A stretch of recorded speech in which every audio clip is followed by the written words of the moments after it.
সল্টলেকের কেবি ব্লক। এই আবাসনের 3 তলায় থাকেন রাজ্য পুলিশের এডিজি আইবি বাণীব্রত বসু। এই আবাসনের 4 তলায় অবসরপ্রাপ্ত আইএএস অফিসার কেপি সিংহের বাড়িতে চুরি। তার অভিযোগ, শুক্রবার দুপুরে কেউ বাড়িতে ছিলেন না, ফিরে এসে দেখেন দরজা ভাঙা, লন্ডভন্ড ঘর, আলমারি তছনছ। দাবি, সোনার উপর গয়না সহ লক্ষাধিক টাকার জিনিস চুরি করে চম্পট দিয়েছে দুষ্কৃতীরা। সুবিনির হিসেবে বিভিন্ন বিদেশি দেশ ঘুরেছি, তার ফরেন অনেক কিছু ছিল, কয়েন কিছু সামান্য ডলারও ছিল, ওগুলো বেআইনি রাখা, আবার কিছু ডলারও ছিল, সেগুলো সব নিয়ে গেছে। আনুমানিক 2,75,000 মতো হবে। ঘটনায় আতঙ্কিত আবাসনের বাসিন্দারাও। তো এই যে চুরিটা হলো, এটাতে আমাদের খুব আশ্চর্য হয়ে গেল।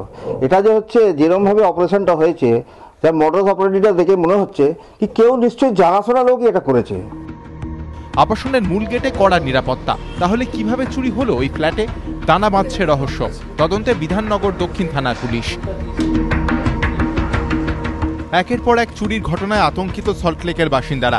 রাজ্য পুলিশের উচ্চপদস্থ কর্তার আবাসনে চুরির ঘটনা সেই আতঙ্ক আরও বাড়িয়েছে।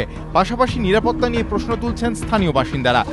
ময়ূখ ঠাকুর চক্রবর্তী ও রঞ্জিত সাউ, এবিপি আনন্দ, কলকাতা।